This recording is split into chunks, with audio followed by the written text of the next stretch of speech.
আসসালামু আলাইকুম everyone, welcome back to new lesson. Shafin Ahmed. আজকে আমি আপনাদের যে লেসনটা করাবো সেটা হলো আমার এই দুইটা বই, একটা সিডি আপনারা অবশ্যই নিয়েছেন বেসিকের, এবার একটা সিডি এখান থেকে বড় বইটা খোলেন।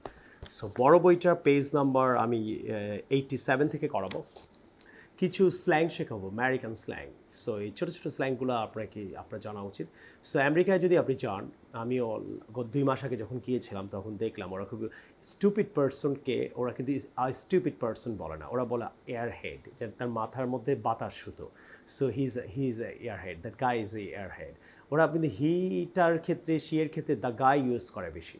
So he is airhead, you are airhead, your sister is a airhead. Airhead মানে stupid person. সো কেউ যদি আপনাকে এয়ারহেড বলে তার মানে আপনাকে সে স্টুপিড বলছে। সো কিছু কিছু স্ল্যাং শিখে রাখা ভালো। যদি কোনো মেয়ে আপনাকে বলে ইউ আর ভেরি ব্যাড, তার মানে ইউ আর ভেরি গুড। যেমন ওরা গুডকে স্ল্যাং হিসেবে ব্যাড হিসেবে ইউজ করে। He is very bad, she is very bad, তার মানে শি ইজ ভেরি গুড। যেমন আমরা দেখবেন সুন্দরকে কঠিন বলি, সুন্দরকে ঝাকাস বলি, জোস বলি, তারপর কী জানি বলি, আর কী জানি ওয়ার্ড আছে আমরাও কিন্তু বলি কঠিন। সো দ্য গার্ল ইজ কঠিন, তো মেয়েটা মানে বিউটিফুল, সুন্দর মানে কঠিন।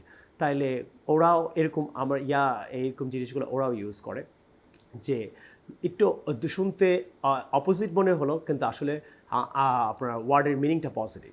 যেমন শি ইজ ভেরি ব্যাড, তার মানে she is very good.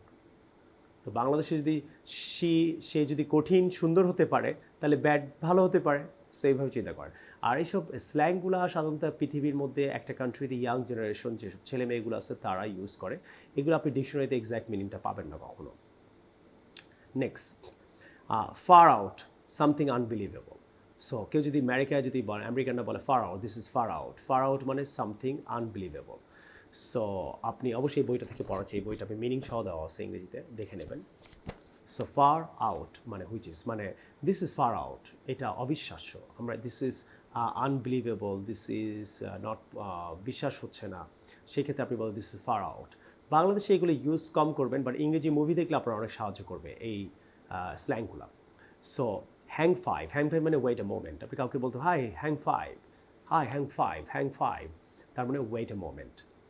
So আপনাকে যদি আমেরিকায় কেউ হ্যাং ফাইভ বলে অথবা ইংরেজি ছবিতে দেখেন, তার মানে it means you should wait a moment. Okay, screw up, make big mistake. যেমন আপনি অলওয়েজ অফিসে বড় বড় মিস্টেক করে ফেলেন, তাহলে বলতে I always screw up. Screw up মানে বড় মিস্টেক করা। I always screw up, when I talk I always screw up, when I work in the office I always screw up. So screw up মানে বড় বড় mistake করা। আচ্ছা, split মানে leave. So let's leave না বলে বলতে পারেন লেটস স্প্লিট। আপনার একটা জায়গা ভালো লাগছে না, আপনি বলতে পারেন let's leave. So let's leave না বলে লেটস স্প্লিট। অথবা আপনি কেউ বলতে পারেন স্প্লিট মানে যাওগা, চলে যাও। লিভ না বলে আমেরিকানরা কিন্তু স্প্লিট ইউজ করে। Next, time out, take a break. Tired হয়ে গেলেন, বলতে পারেন let's time out, it's time to time out. Time out মানে শেষ, মানে সমাপ্ত করা, ব্রেক নেওয়া, স্টপ করা, টাইম আউট। আপনার ইংরেজি ছবি দেখলে আপনাদের অনেক উপকার হবে আজকে থেকে। টেক ইট ইজি, যেমন বি কেয়ারফুল, বি কেয়ারফুলের ক্ষেত্রে ওরা ইউজ করে টেক ইট ইজি, এটা অনেকেই জানে না আমাদের দেশে। হুইলস, গাড়িকে ওরা হুইলস বলে, আই লাইক ইউর হুইলস। তখন আপনি আবার গাড়ির চাকার দিকে তাকিয়েন না, তো এটার মানে আপনার গাড়ি তার পছন্দ হয়েছে। So I like your wheels, bring your wheels. Do you want to go by my wheels, আপনাকে এভাবে বলে do you want to go by my wheels, মানে তুমি কি আমার গাড়িতে যেতে চাও? তো হুইলস মানে গাড়ি। Next, zip, nothing, zero.